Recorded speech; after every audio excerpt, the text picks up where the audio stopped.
Hello mga kamamshi ko. Nagyaya nga pala dyan yung kapatid ko na mag food trip daw kami. Kaya naman naisipan ko na magluto nito.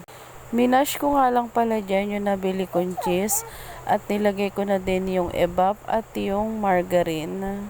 Tsaka binuksan ko na din yung apoy. Hinalo-halo ko lang sa mag-combine na nga yung mga pinaglalagay kong mga ingredients. Halu-haluin lamang yan hanggang sa maluto. At nung maluto na yung cheese, ayan at nagready na rin kami para makapag-grilled na din kami. Nilagyan ko nga lang pala yan ng konting margarine para naman hindi siya manikit masyado. At pagkatapos nga ay nagsimula ng magluto yung kapatid ko. By the way guys, yung nga palang karne namin dyan is minarinate ko na pala siya kanina sa toyo at kalamansi. At ayan na nga, umiyak na ang anak ng aking kapatid. Kaya sabi ko sa kanya, ako na lang yung magtutuloy magluto niyan. Sabi ko pa nga sa kapatid ko dyan, hamot pagka naka-LL tayo, marami na din tayong side dish dyan. Habang hinihintay ko nga pala yung maluto, ayan at kumuha na ako ng aming kanin. Wala kasi kaming lettuce, pasensya na, God bless. Masarap din sana dyan kung may kimchi, kaso wala nga, kaya God bless ulit. Pinihit-pihit ko nga lang pala dyan yung aking niluluto at baka nga ay masunog na. At pagkatapos nga niyan ay nagsandok na rin ako ng kanin ko.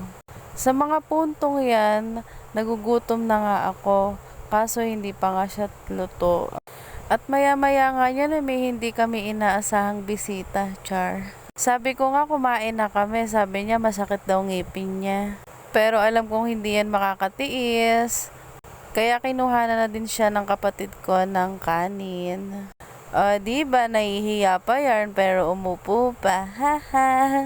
Ayan at pinagtripan pa nga ang aming bunchoy. At eto namang aming tanggunan, tuwang-tuwa sa langnang niya kahit binubugbog pa.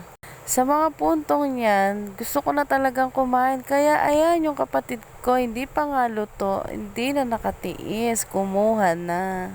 Ayan nga't nararamdaman ko na malapit na siyang maluto, kaya kumuha ko ng konti. Kasi promise talaga, natatakam na ako. Hanggang ngayon nga nagbo-voice over ako, natatakam pa din ako eh. After 48 years nga, ayan, at luto na ang first batch. O, ayan, second batch naman. Para habang kumakain tayo, naluluto-luto na siya. Nahiya pa nga ng slight itong aming bisita nung sinabi kong may camera. Ayan, at may pa-heart-heart pang nalalaman. Lumipat pa talaga siya ng upuan na. Munti ko na nga palang makalimutan dyan. Nagsala nga pala ako ng gagawin kong soup kasi yung buto-buto ng manok kanina, hindi ko siya tinapon.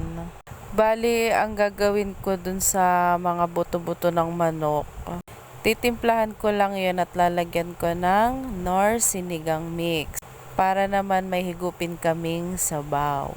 Diba, sa pamilyang to, walang sayang. Ayan nga at sa wakas ay nakakain na din ako. Kaya kain po tayo. Maya-maya nga niyan ay ayan at naluto na din yung soup na ginawa ko. Ayang mga nasa tasa. O diba, sarap na sarap ang mga yarn. Sabaw lang yarn. At maya-maya nga niyan ay nainggit na din ang aking asawa. Kaya ayan, nakisalo na din sa amin. Ayan, at sarap na sarap pa nga dun sa cheese na ginawa ko. At nabitin pa nga ang aming bisita sa kanin, kaya sabi ko sa kanya, ikaw na lang ang bahalang manghingi dyan sa kapitbahay ng kanin, char. Pero hindi naman yan makasarili, hinatian niya din kami ng makanin. At nung ang makakain na kami, ayan at ilalayasan niya na kami, char. Nagpaalam naman yan. At baka daw yung tinda niya may nagtitinda ng iba. Huh? Ayan at for the papak pa nga ang person. At wala na kasing kanin.